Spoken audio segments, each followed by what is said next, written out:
In today's show, we're going to bring some computer topics to the surface.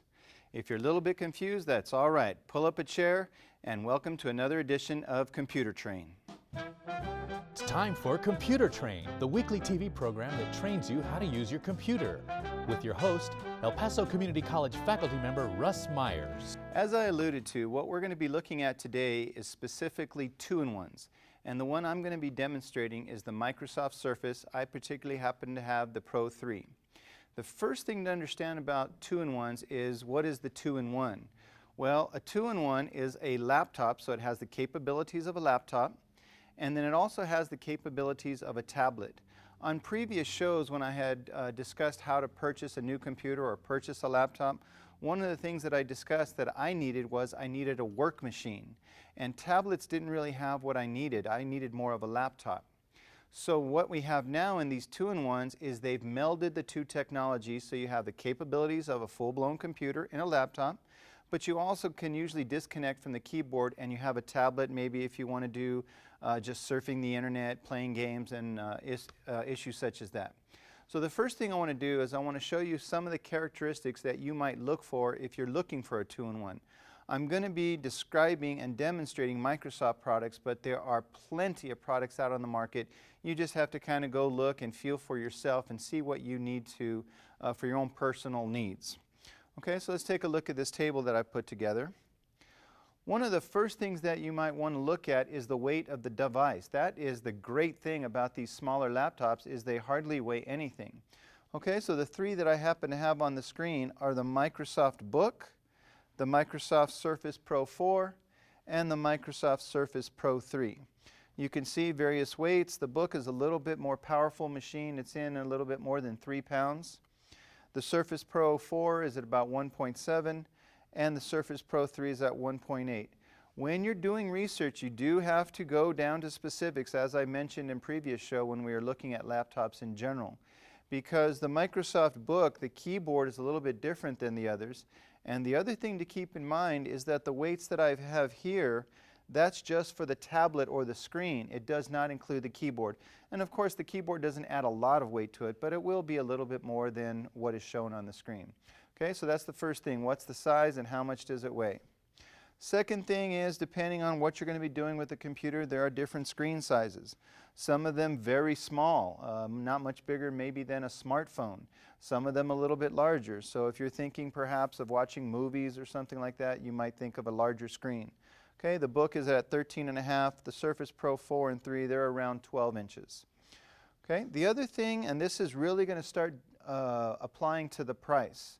If you remember from a previous show, I told you about the three main things that are going to affect the price. One is the speed of the computer. Second thing is how much memory the computer is going to come with, the RAM. And the third is the hard drive space that it comes with. Okay, so when I talk about prices in a second, it's all for the lowest level. Okay, so the storage of the hard drive, the Book and the Surface Pro 4, if you remember from a previous show, we described how to read these. TB stands for terabytes, which is trillions of bytes. That's a very large hard drive. When you have a hard drive that large, you're starting to think of people who do a lot with videos, a lot with music. My personal preference, even if you do that, is to get an external hard drive and store that information on the external drive. Remember, it just plugs in through USB. The Surface Pro 3, you can go up to 512 gig, which again is more than enough room for the average user. All right, memory. Remember, memory is one of the things that directly relates to how fast the computer can get things done. All of them, except the Surface Pro 3, are at 16 gigabytes, and the Surface Pro 3 is maxed out at 8 gigabytes. Okay, battery life, that's something you definitely want to look at. Maybe if you're a traveler, you're going to be in airports a lot, and you're not going to be able to connect to electricity. You want one that lasts pretty long. I've been using the Surface Pro 3 for about 3 weeks now, and I've had no problems with the battery life. It lasts quite a bit of time. Now remember, I'm not doing things like video playing and all those other things that some users might do. I'm just using normal, usually Microsoft applications. So I've had absolutely no problem with the battery life on the Surface. Okay, camera, like most of them, they'll come with camera and video player, which this does. The newer models, the Surface Pro 3 and the Book, they actually come with HD video. The camera, just like your smartphone, is measured in megapixels. general knowledge, the more megapixels you have, the clearer or sharper the image is going to be. There are other factors. I usually don't use my computers to take pictures. I actually bought a camera for that use, but if you're interested in that, it's really helpful. Okay, and this is one of the great things that I like about the Surface is it comes with something called the Surface Pen. And I'm going to demonstrate how that's used, where we can actually use a pen and write on the screen for different purposes. Okay, notice that you have to know if your device, so the Surface Pro, some of the older models of the Surface Pro did not come with the pen automatically. You had to actually purchase it extra, but the new ones do. Okay, and the magic of it all is related to the price. One of the things that I noticed about the Surface as related to maybe other types is the price. The Microsoft products are a little bit pricier than maybe other examples. I didn't really extensively research, the capabilities related to price. You might want to do that. Okay, so the book is starting at $14.99, Surface Pro 3 at $8.99, and Surface Pro 4 at $8.99, and the 3 at $7.99. Those are the base models. As you start adding memory and storage and things like that, the price increases. Also, you have to make sure you understand that usually the Microsoft one comes as a tablet, and you have to purchase the keyboard also. It doesn't come together except in the newer models. Okay, so price is going to be a starting point for you. There are different models on the market. All right, so with that basic description, let's take a look first of all at just some quick physical characteristics of the Surface, and then I'll show you how to connect it to a TV, and we'll start doing some different things. So first of all, as we described, it is a combination of a laptop and a tablet. One of the nice things that I like about this one, and not all models do that, is you can disconnect the keyboard from the screen, and that's how it goes into tablet mode. This one is magnetized, so it's very simple to take apart. Okay, so I just take the keyboard right off, and now I have a tablet like an iPad or anything like that. Whenever I need the keyboard, very easy to attach. Once again, it's magnetized. You just get it close and it plugs right in. This is actually the cover they're describing. The cover is the keyboard. I don't particularly like this keyboard as far as a keyboard. It's a little flimsy for me. I'm a pretty fast typer, and I type a little bit harder maybe than most users. So I've noticed that my typing, I make more mistakes on this keyboard than I might other. But it's a fine keyboard. The newer model, the Surface Book, much sturdier keyboard. Okay, so that's the first thing. One of the things that we can do is, if we have it in computer mode, it has a little device here which will now set it up like a regular computer. Okay, one of the nice things that I also like this one that I definitely need to look for is I like that it has a USB port, so I can plug in my flash drive and get to all my files right away. When we were talking about tablets earlier, that was one of my things that I did not like about tablets, is that they didn't have a USB drive that I could plug things into. So this one does, and it's really great. Okay, so let's turn it on. We'll take a look at a couple other things. So one of the things that I wanted to show you was how easy it is to get this screen displayed on your home television. This does not have an HDMI port, so what you're going to do is you're going to plug in through wireless. Okay, so what you need to do is you need to, for this particular device, remember all devices are different, I went to Best Buy and I bought a wireless display adapter. What we're going to do with that adapter is we're going to plug it into the television, and we're going to have the Microsoft Surface pick it up through Bluetooth. So a couple of shows ago, I showed you how to connect devices through Bluetooth. Very simplistic. We plug in a USB, we detect the device, and it's pretty simple. Okay, so let's do that now. Let me show you the cables that it came with. All right, so the box came with this cable, and you can see the only problem with this cable is it's kind of short. You have to be able to plug the USB into your television because that's where it gets its electricity. You don't have to plug it into an electrical outlet. And then you do have the HDMI connection. If those aren't close together, like we found out they're not on our monitor, all you have to do is get a USB extension, just like an extension cord you would use for electricity. So that's what I have here. So we'll plug in the USB. So now I have a much longer cable. You don't have to do that if your two are next to each other. So on your television, you're going to look for where your HDMI port is, and you're going to look for where your USB port is, and you're going to plug them both in. So I'll do that. This one's pretty easy for USB. It's right on the side. And the HDMI port is actually in the back. So I'm going to have to go to the back and plug in the HDMI.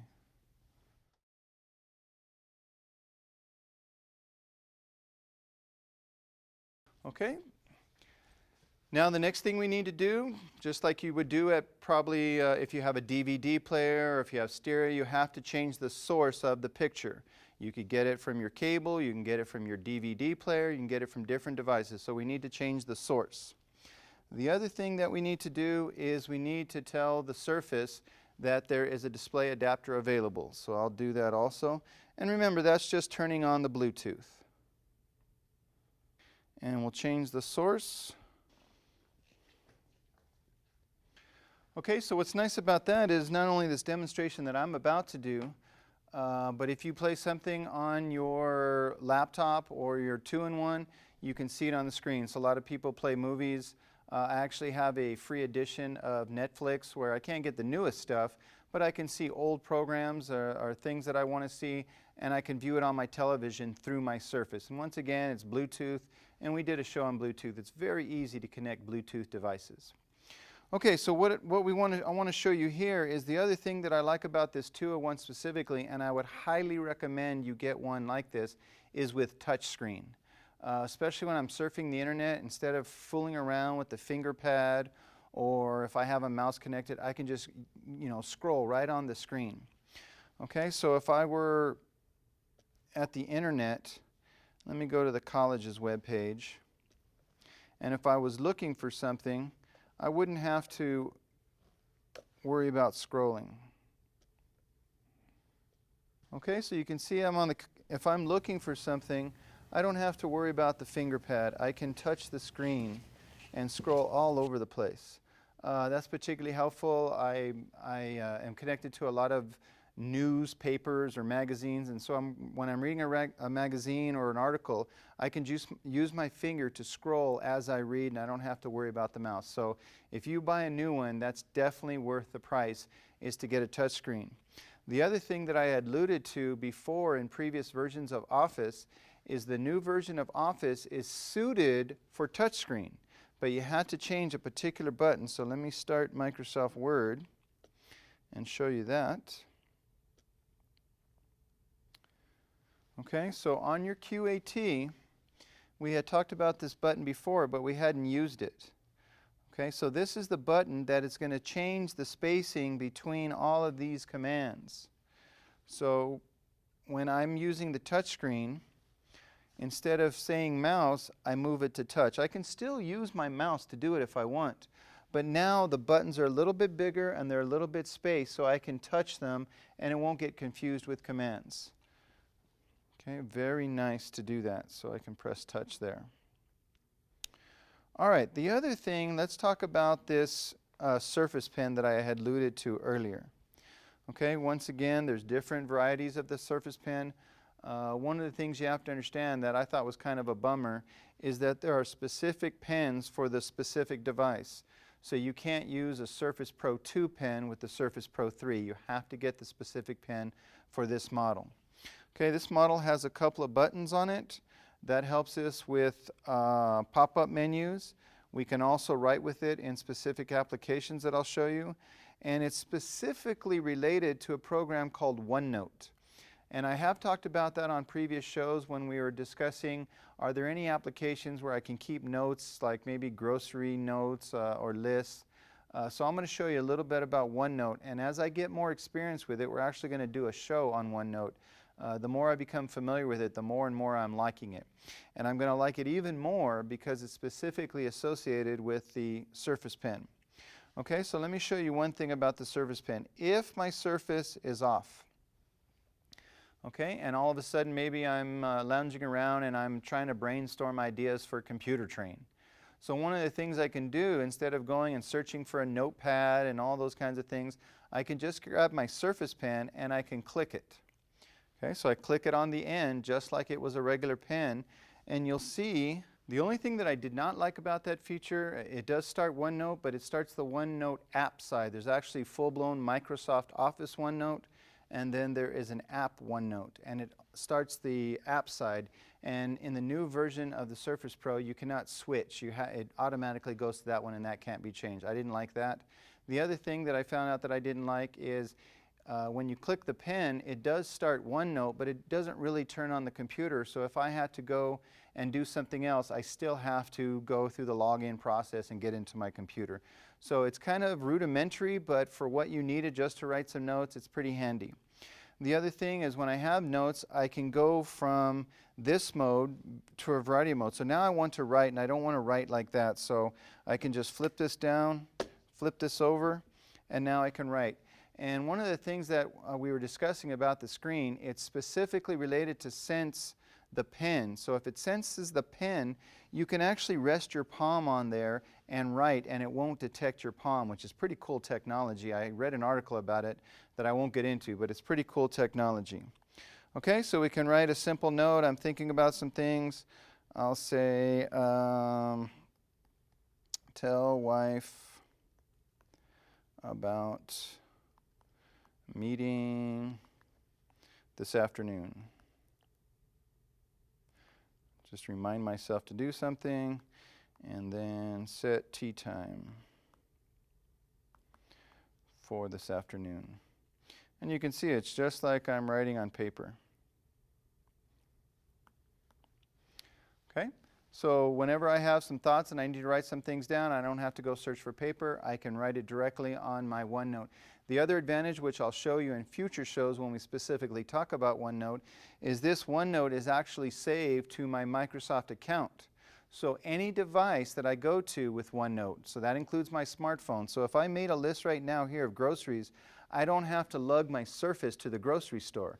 I can just get out my phone and I'll have the list there. And we're going to be demonstrating some things like that in future shows.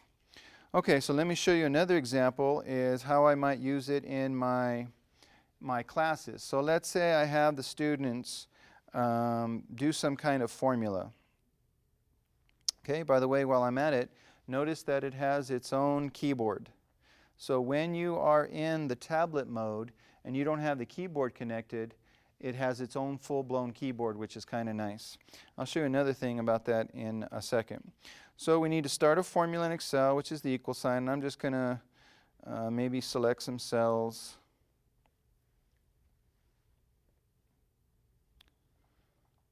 Okay, so we'll do a very simple one, equal sign, and I'm trying to demonstrate to the students about order of operation. Ooh, that's turned up pretty loud. Notice that I can use my pen to do selection inside programs, which is really nice.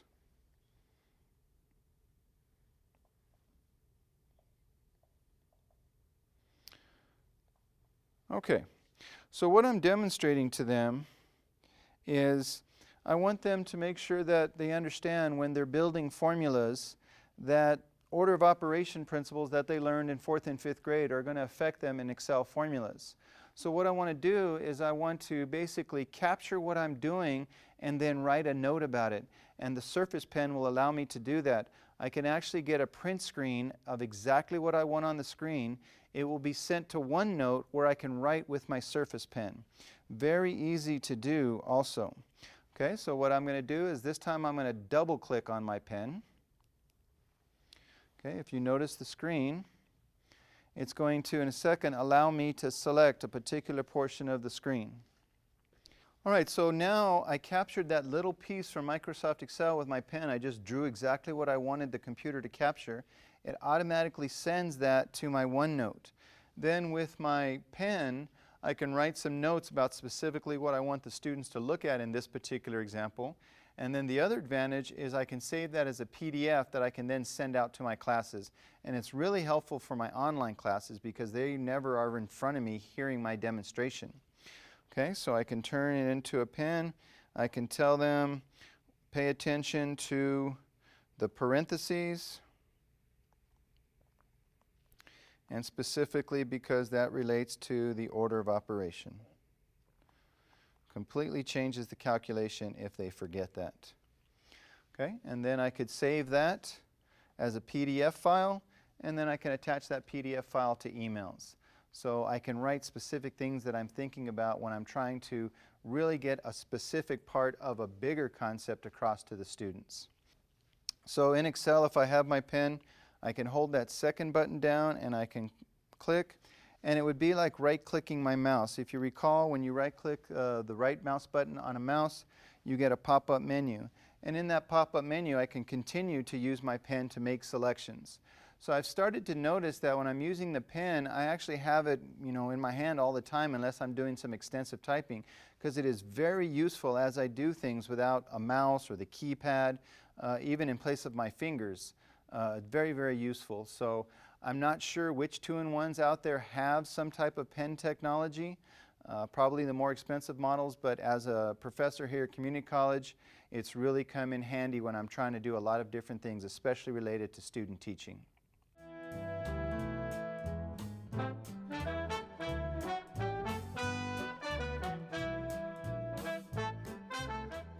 All right, we're going to take a couple of minutes at the last part of the show to do another example where one of my buddies, of course, almost every single day calls me up with some computer question. I think they should do something for me, at least come by and wash my car once in a while, because almost every day my friends call me with a question. So this particular question was pretty straightforward. What they wanted to do was they wanted to print a document, and they want to print it two-sided. Okay, so here's an example. I have some instructions for a project. It's printed on one side of the page and it's printed on the other side of the page. Now, of course, if you have access and you take it to FedEx or Kinko's, that's a little bit dated, not Kinko's anymore, but here at the college we have a copying center. I just tell them that I want it two-sided and they do it. But what if you're at your personal computer, such as this one? It doesn't automatically do two-sided printing. By the way, the term for two-sided printing is called duplex printing. Okay, so what you have to do essentially is you tell the computer you want to print two-sided, and then you're going to run the paper through the computer twice.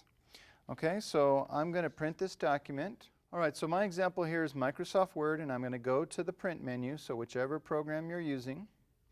And remember, you want to change a couple of things here. So the specific one I'm going to change is right now the default is to print one-sided. So you print your document and it prints all on one side. So it's a very simple thing to change here. So that's one option I'm going to change. And I'm going to tell it to print on both sides. But notice here, and this is where you're going to have to do a little bit of experimenting with your own personal computer, you're telling it to flip on the long side of the page, so you actually put the paper in like that again, or you print on the short where you just flip it over. Depending on your personal printer, you got to do some experimenting about which one will work with your particular printer. So mine works better with, I'm going to print on the long edge, so I'm going to pick that. Now in my particular example, I'm only printing one copy. But if you had several copies to print, you also need to change this. And this is the collated. So if I wanted 10 copies, if I collate it, it's going to print one both-sided. So I would have to switch every single paper. So if you had several, what you would do is you're going to change that option, and you would tell it to print uncollated. So what that will do is it'll print page one over and over and over again. So if I tell it to print, it'll print all the page ones. Then I reverse the whole stack and print all of page two, and it'll print duplex. Okay, so two easy things you have to do. And then the other one is you have to make sure you experiment with your printer a little bit. Hopefully I'll be able to get it right now. Okay, so I'm going to print on both sides. So I'm going to print. What the computer will do is it will print that first page and then tell me to flip it and then tell me it's ready to continue. Okay, so it's printed that one side. So it reminds you what to do. Insert the paper back into the printer and then continue, and it'll print the other. So remember, I printed on the long side. So what I'm going to do is just put it in that way, not flip it on the lengthwise. So we'll put that in there like that.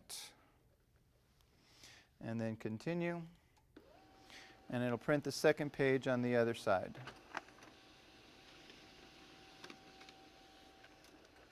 Okay, so then I have duplex printing.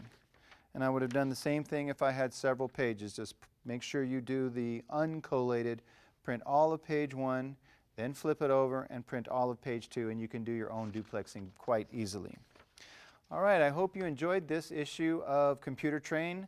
I think that these 2-in-1s are going to start taking over the market because they're so lightweight. They're not desktops, so you're not tied to a desk, and they're not so heavy as the original laptops, and they're just as powerful. The technology has moved along in recent years, so they've really been more powerful, and they become more lightweight, and they can do more advanced things like a desktop. Make sure you do your research on your specific needs, and I hope to see you again on another edition of Computer Train.